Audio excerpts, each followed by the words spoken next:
Avant de plonger dans cette histoire incroyable, pensez à vous abonner à la chaîne et à activer la cloche. Ici, chaque récit a quelque chose à dire, et vous ne voudrez pas en manquer un seul. Dans une grande maison aux allures élégantes, nichée dans une banlieue cossue de Chicago, l'air semblait chargé d'une tension invisible, mais pesante. Sarah Johnson, jeune femme noire, récemment mariée à Mark Davis, se tenait dans le hall d'entrée, le cœur serré. Ce soir, elle allait rencontrer pour la première fois Evelyn Davis, la mère de son mari, une femme au regard froid, à la voix tranchante, et aux idées bien arrêtées sur ce qu'une vraie famille devait être. Derrière cette porte, se jouait bien plus qu'un simple dîner familial. C'était une bataille silencieuse, une confrontation entre passé et présent, entre préjugés ancestraux et espoirs modernes. Sarah savait qu'elle allait affronter plus que l'inconfort d'une belle-mère difficile, elle allait faire face au racisme à visage découvert. Ce qu'elle ne savait pas encore, c'est que cette soirée allait basculer dans l'humiliation la plus cruelle, une humiliation dont les répercussions dépasseraient largement les murs de cette maison, ébranlant tout leur univers, et laissant le monde, un instant, sans voix. Sarah Johnson avait toujours rêvé d'une vie paisible et heureuse. À 28 ans, elle venait de terminer son master en communication et travaillait comme coordinatrice dans une ONG à Chicago. C'était une femme douce, déterminée, avec une élégance naturelle et un sourire qui illuminait les journées sombres. Quand elle rencontra Mark Davis, un ingénieur en informatique de 32 ans, leur amour fut immédiat. Mark était attentionné, respectueux et portait une affection sincère envers Sarah. Leur mariage fut une célébration intime, pleine de promesses et d'espoir. Mais l'espoir se heurta rapidement à la réalité. Evelyn Davis, la mère de Mark, était une femme imposante, dans la soixantaine, issue d'une famille conservatrice, aux idées rigides et aux préjugés raciaux profondément ancrés. Dès leur premier contact, Evelyn posa sur Sarah un regard lourd de jugement. Ce jour-là, Sarah arriva chez les Davis pour un déjeuner dominical. Elle avait soigneusement choisi une robe simple mais élégante, et avait préparé un gâteau au chocolat, espérant faire bonne impression. Dès qu'elle franchit le seuil, Evelyn l'accueillit avec un sourire figé, presque poli, mais ses yeux trahissaient une froideur glissante. « Alors, Sarah, comment va ton travail ?» demanda Evelyn d'un ton sec. Sarah répondit calmement, tentant de masquer son malaise. « Très bien, merci. C'est un travail que j'aime beaucoup. » Mark, assis un peu plus loin, lançait à sa mère des regards d'avertissement, conscient que ce n'était pas un simple échange cordial. Les conversations s'enchaînèrent, mais l'atmosphère demeurait lourde. Evelyn glissa des remarques subtiles, presque imperceptibles, sur les habitudes culturelles de Sarah, son style de vie, sa façon de parler, tout ce qui pouvait la distinguer. Sarah sentit chaque mot comme un coup, mais elle s'efforça de garder son calme, se répétant intérieurement que ce n'était qu'une question de temps avant que les choses s'améliorent. Mais ce déjeuner ne fut que le premier acte d'un long combat. Les jours qui suivirent ce premier déjeuner furent lourds de non-dits et de petites blessures invisibles. Sarah rentrait souvent chez elle avec le poids d'une fatigue émotionnelle qu'elle peinait à expliquer à Mark. Elle avait conscience que ce n'était pas seulement une belle-mère exigeante, mais bien quelque chose de plus profond, une hostilité sourde qu'Evelyn cachait derrière des sourires forcés et des compliments à double tranchant. Lorsqu'ils invitaient Evelyn à dîner chez eux, Sarah s'efforçait d'être parfaite, le repas préparé avec soin, la maison impeccable, les conversations mesurées. Mais Evelyn ne manquait jamais une occasion de glisser une remarque désobligeante. Un soir, alors que Sarah présentait un plat typique de la cuisine soul food, Evelyn plissa les yeux et murmura assez fort pour que Mark l'entende.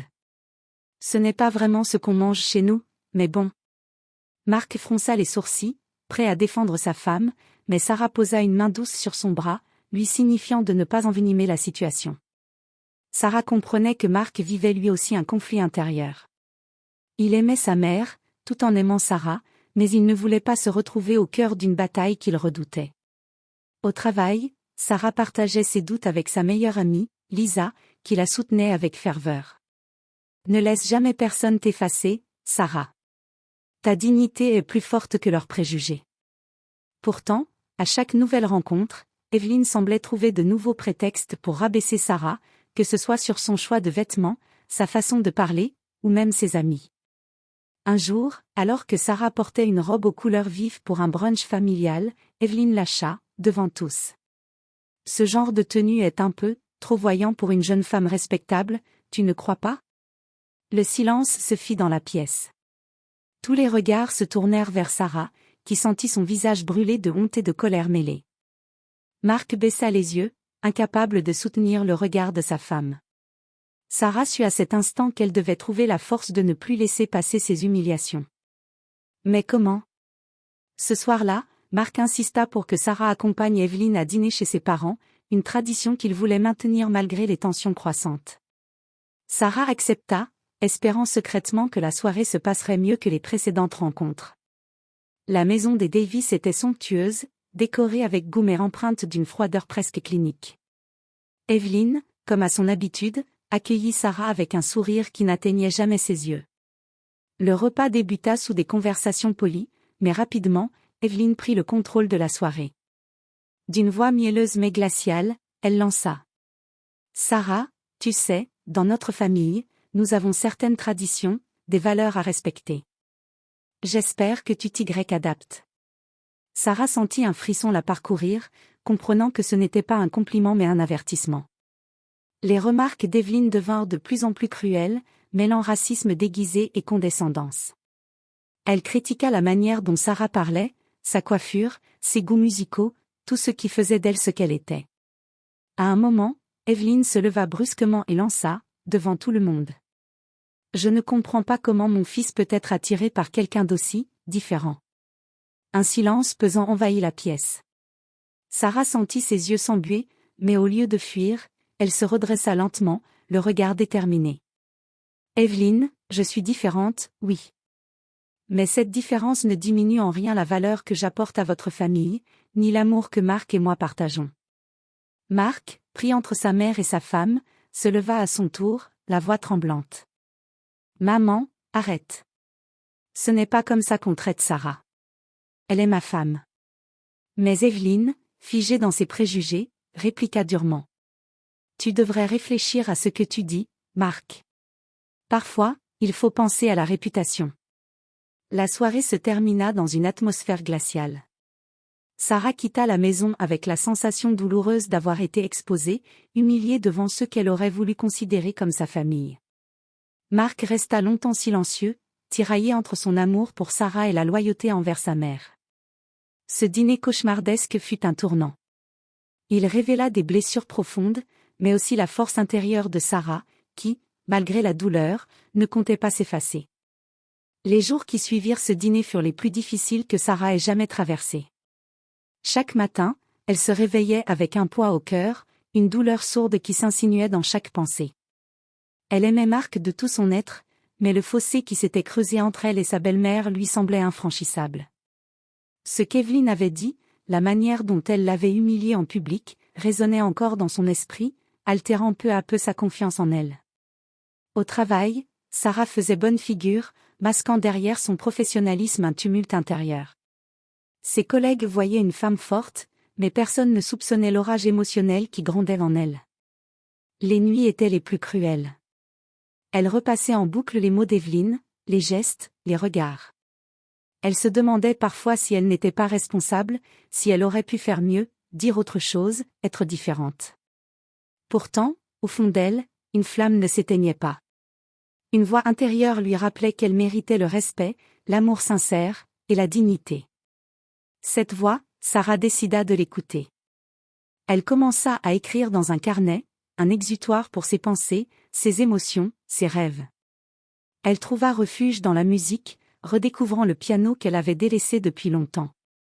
Un après-midi, Lisa, sa meilleure amie, vint la voir. Elle l'écouta avec attention, puis lui dit d'une voix douce mais ferme. « Sarah, tu ne peux pas changer Evelyne, mais tu peux décider comment tu la laisses t'affecter. Tu es bien plus forte que ce que tu crois. Ne laisse pas sa haine t'étouffer. » Ces paroles résonnèrent profondément en Sarah. Elle comprit qu'elle devait se battre, non seulement pour son couple, mais pour elle-même. Marc, de son côté, semblait désemparé. Il voulait protéger Sarah, mais il craignait de perdre sa mère. Leur relation était tendue, faite de silences pesants et de regards fuyants. Le dilemme de Marc mettait Sarah face à une réalité cruelle. Parfois, aimer ne suffisait pas à surmonter les blessures du passé. Mais Sarah était prête à relever le défi. Elle n'allait pas se laisser définir par l'intolérance. Elle allait chercher sa voix, la faire entendre, coûte que coûte.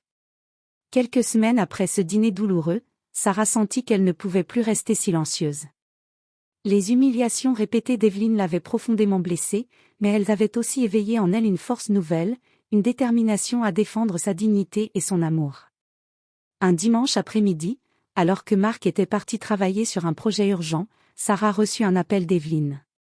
Celle-ci demandait à la voir, un ton sec et autoritaire dans la voix.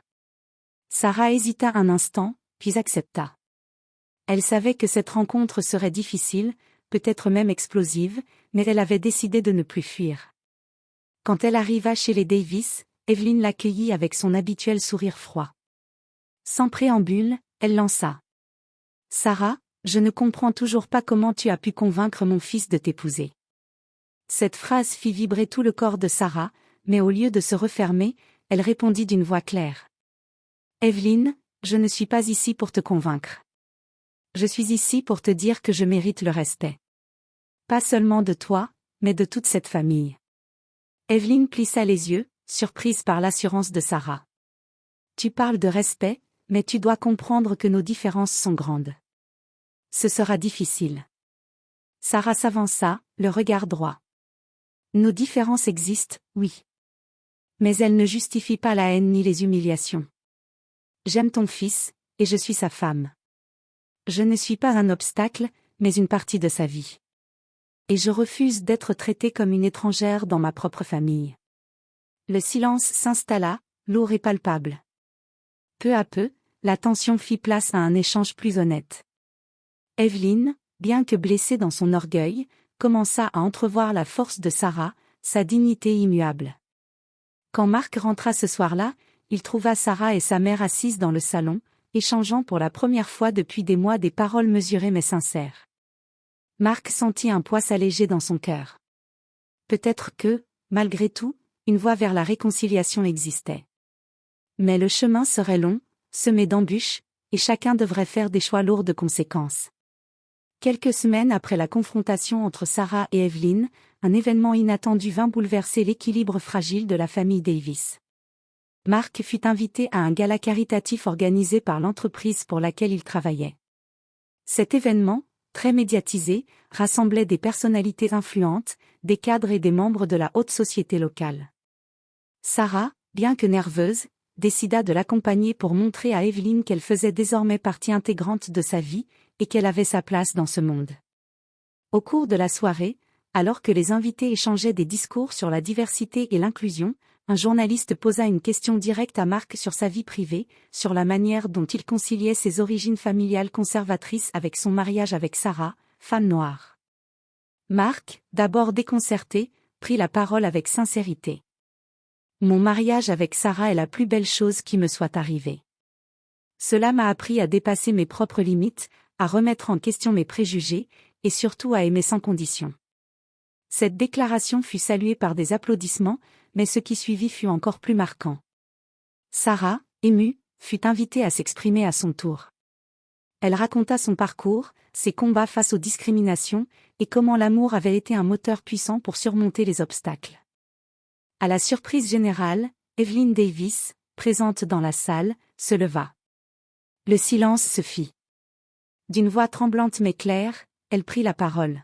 « Je dois avouer que j'ai été dure avec Sarah, que j'ai laissé mes préjugés guider mes actions. Ce n'est pas facile pour moi d'admettre mes erreurs, mais je veux apprendre, changer, pour le bien de ma famille. » Cette confession bouleversa l'audience et surtout Sarah, qui sentit pour la première fois une ouverture sincère. Le gala fut largement couvert par les médias locaux, qui mirent en lumière cette famille en pleine transformation, symbole d'un combat plus large contre le racisme et l'intolérance. Ce soir-là, une nouvelle page s'écrivait, non seulement pour les Davis, mais aussi pour tous ceux qui croyaient au pouvoir du changement et de la réconciliation. Les semaines qui suivirent le gala furent marquées par un souffle nouveau dans la maison des Davis. Evelyn, consciente de ses erreurs, fit des efforts sincères pour comprendre Sarah et pour dépasser ses préjugés. Elle commença à s'intéresser à la culture de Sarah, à ses passions, et même à son travail. Les conversations, auparavant glaciales et tendues, devinrent peu à peu plus chaleureuses, empreintes d'une curiosité honnête. Mark, soulagé, vit son couple se renforcer, non pas parce que tout était parfait, mais parce que chacun acceptait désormais de faire des compromis et de s'ouvrir à l'autre. Sarah, de son côté, avait gagné en assurance. Elle avait transformé ses souffrances en force et sa détermination en action. Elle participa à plusieurs initiatives locales visant à sensibiliser contre le racisme et à promouvoir le dialogue interculturel. Cependant, le chemin de la réconciliation ne fut pas sans obstacle. Certains membres de la famille élargie, fidèles aux anciennes valeurs, manifestèrent leur mécontentement, ce qui rappela à Sarah et Mark que le combat contre l'intolérance était un processus long et complexe. Malgré tout, l'exemple de la famille Davis inspira leur entourage, et même la communauté locale, à réfléchir sur leurs propres préjugés et à envisager le changement. Ce qui avait commencé comme une histoire d'humiliation et de douleur devint peu à peu une histoire d'espoir, de résilience et de transformation. Des années plus tard, la maison des Davis résonnait toujours des rires et des discussions animées, mais d'un tout autre ton que celui d'antan. Sarah et Mark avaient traversé bien des épreuves, mais leur amour, forgé dans la lutte et la compréhension, était devenu un pilier solide. Evelyn, transformée par son propre cheminement, était devenue une alliée précieuse, engagée dans la lutte contre le racisme, partageant son expérience pour encourager d'autres à dépasser leurs préjugés. Sarah avait fondé une association visant à accompagner les familles confrontées à des tensions liées aux différences culturelles et raciales. Son histoire, partagée dans des conférences et des ateliers, inspirait de nombreuses personnes à se relever face à l'adversité. La famille Davis, autrefois déchirée, était devenue un symbole d'espoir, prouvant que le changement était possible, même face aux plus anciennes blessures. Ce que cette histoire nous enseigne, c'est que la dignité, la parole et l'amour peuvent triompher des murs invisibles de l'intolérance. Et que parfois, les blessures les plus profondes sont le terreau fertile d'une réconciliation authentique, capable de faire taire le monde, pour mieux le faire renaître.